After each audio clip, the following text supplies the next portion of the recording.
द्रौपदी महाभारत का एक ऐसा किरदार जिसके बिना महाभारत की कल्पना भी नहीं की जा सकती। महाभारत का युद्ध जरूर पांडवों ने जीता था, पर उसकी प्रेरणा द्रौपदी थी, जो अपनी सेल्फ रिस्पेक्ट, अपनी नोबिलिटी, अपनी डिग्निटी के लिए हर किसी से लड़ने को तैयार थी। द्रौपदी की जिंदगी में काफी सारे टर्निंग पॉइंट आए, पर कुछ टर्निंग पॉइंट ऐसे थे जिनको सुन के हम खुद हैरान हो जाएंगे। द्रौपदी कोई साधारण लड़की नहीं थी। उनका जन्म हवन कुंड की अग्नि से हुआ था। शायद इसीलिए वो ना किसी से डरती है और ना कभी किसी से हार मानती है। भरी सभा में जब उन्हें निर्वस्त्र करने का दुस्साहस किया गया था, तो उन्होंने चुप्पी साधे बैठे भीष्म पितामह, द्रोणाचार्य, कृपाचार्य जैसे महान योद्धाओं की कठोर निंदा की थी।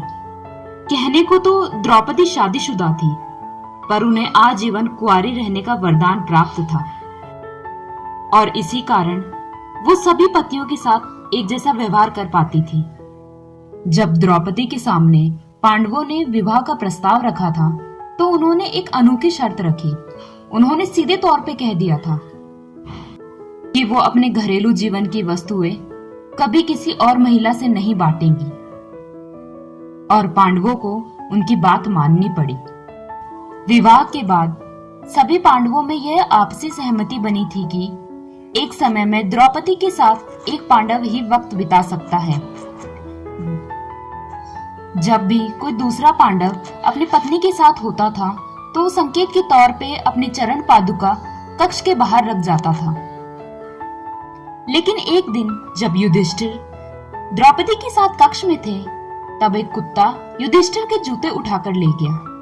इतने में ही अर्जुन किसी कारण उस कक्ष में आ गए और उस गलतफहमी के कारण अर्जुन को वन जाना पड़ा। तभी द्रौपदी ने कुत्ते को श्राप दिया कि तुम खुले आम संबंध बनाओगे और पूरी दुनिया तुम्हें देखेगी। वैसे तो द्रौपदी के 5 पति थे, लेकिन उन 5 पति में से भीम उनका सबसे प्रिय था। इसका कारण यह भी है कि भीम केवल एकमात्र ऐसे थे जो द्रौपदी के साथ होने वाले अन्याय के खिलाफ आवाज उठाते थे।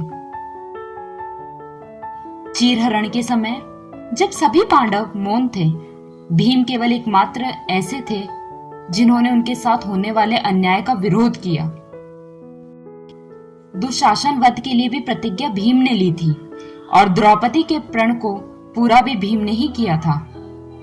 द्रौपदी के बारे में कहा जाता है कि वो अपने पिछले जन्म में एक विधवा ब्राह्मणी थी, जबकि कुछ कथाओं में उन्हें इंद्राणी और लक्ष्मी का रूप भी बताया गया है। द्रौपदी कृष्ण जी को अपना प्रिय मित्र मानती थी। एक वही थे जो मुश्किल वक्त में उनके साथ खड़े थे। जब दुर्योधन का भाई द्रौपदी को निर्वस्त्र करने का प्रयास कर रहा था, तो भगवान कृष्ण ही थे जिन्होंने उनकी रक्षा की थी।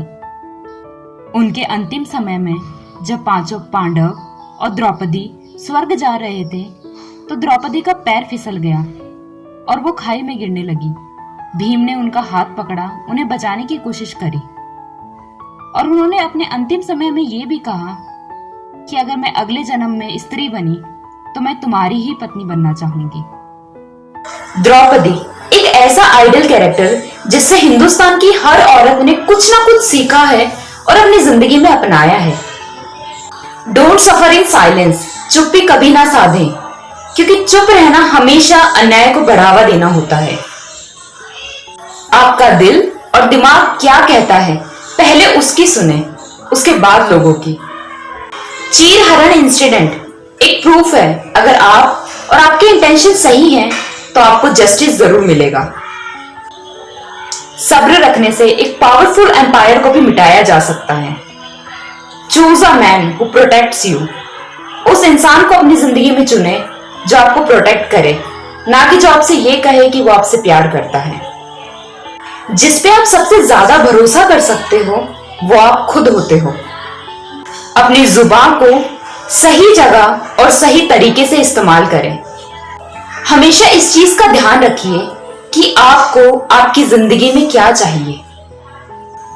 And most importantly, fight for your rights, क्योंकि अगर आप अपने अधिकारों के लिए नहीं लड़ेंगे, तो आपको कोई हक नहीं है कि आप किसी और को दोषी ठहराएं।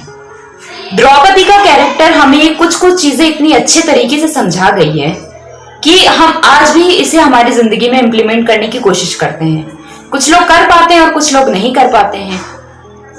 आई विश कि हर वुमन द्रौपदी के कैरेक्टर से कुछ ना कुछ सीखे और अपने अधिकारों के लिए, अपने सेल्फ रिस्पेक्ट के लिए, अपने डिग्निटी के लिए लड़े, because this is very must.